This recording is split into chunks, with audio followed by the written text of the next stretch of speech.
Will reform reduce immigration? I think it will be reduced I have a problem with illegal immigration, which is funded by the governments. because we should be accepting people who are good doctors rather than people who are from the UK.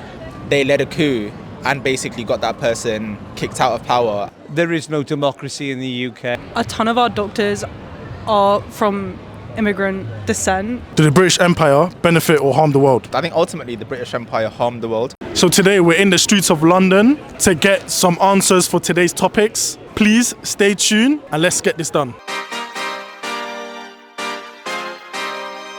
Is the cost of living crisis impacted by migration? Migration, 100% no. I have a problem with illegal immigration, which is funded by the governments. It's been going on for decades. But migration, as an employer, we've employed for the last 10 years, and we need those people coming across the borders because they come with skill, they come with desire, they come with ability, and they come with education. So yes, migration we support.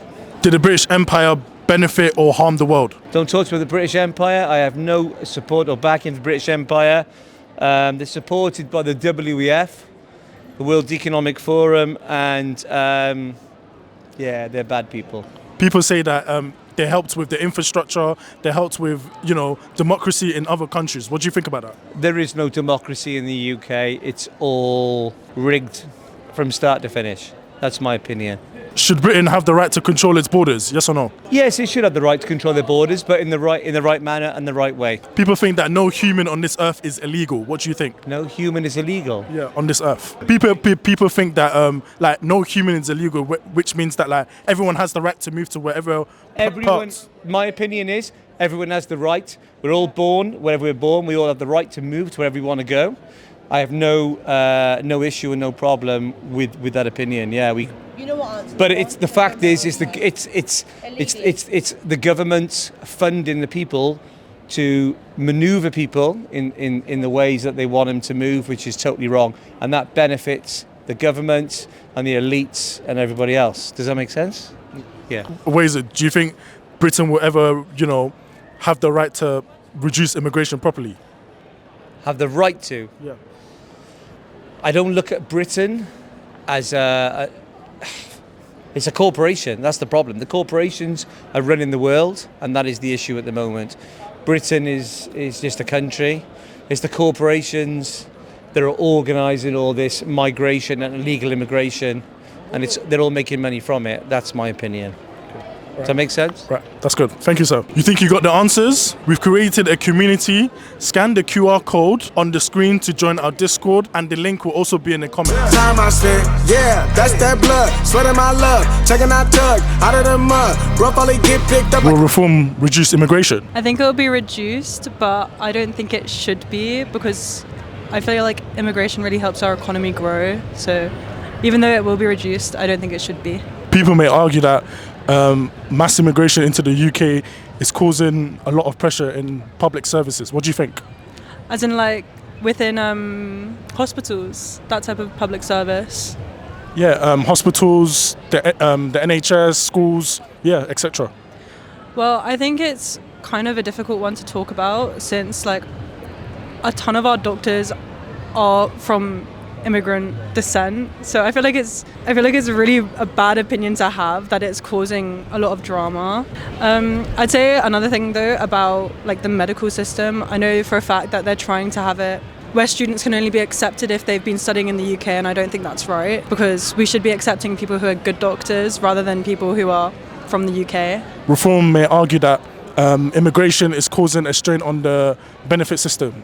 Do you think that's true? Personally, I don't think so. I think we have a lot of people who are from this country that are also on benefits, so I don't think that's true. That is just immigrants. But a lot of people feel the pinch and feel the strain on what immigration is doing to the country. Honestly, I personally don't see it.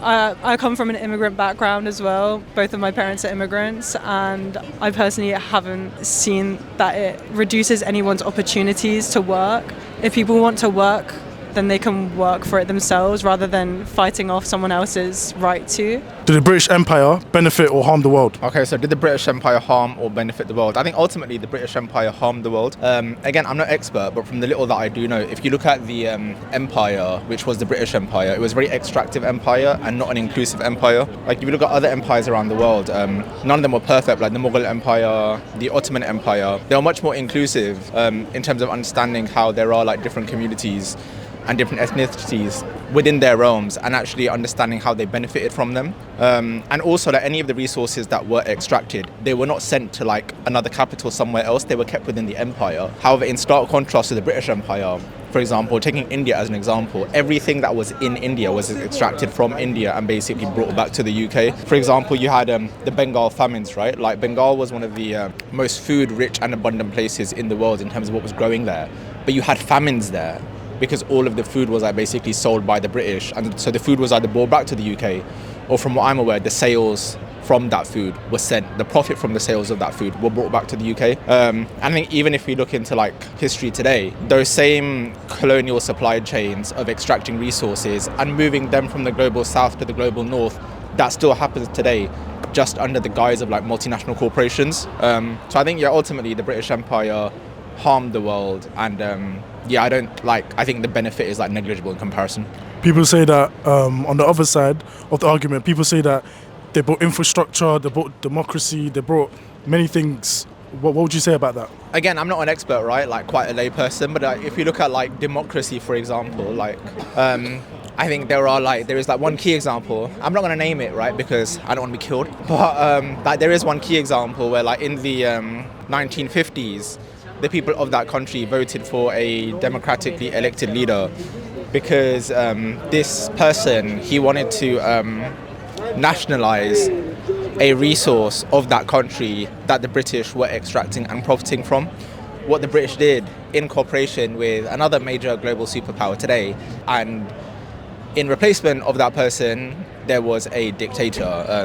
And it wasn't like some kind of like fake democracy, it was literally just like dictatorial rule. Did the British bring about democracy? I think that's one key example where they didn't. And again, I'm not sure of other examples, but I think given the history of the British Empire, I think that one example is probably reflective of many other places as well. Yeah, could I also ask, where did you get this information from? So, as I said, not an expert in this by any means whatsoever, but some people that I have learned this information from. There's a book by Aja Baba called Consumed, where she talks about consumerism and capitalism and how they're linked. And she basically speaks about the extractive trade routes, which under colonialism moved goods and resources from the global south for basically only the benefit of the global north, and how that happens under the guise of multinational corporations today. So Aja Baba and her book, Consumed. Jason Hickel is an economist that I've been listening to quite recently. He focuses on the concept of degrowth and how capitalism is harming us. Butch Ware, he is a historian who, and I might get this wrong, but he focuses on Islamic history within West Africa. He's currently running for the governor of California. His content about history, economics, very insightful. And I'd say they're the three main people that I've been listening to most recently. So Jason Hickel, Aja Baba, and Butch Ware. Cheers, guys. Thank you, man. No props. Ain't nothing about it. The only way to it is do it, no way around it.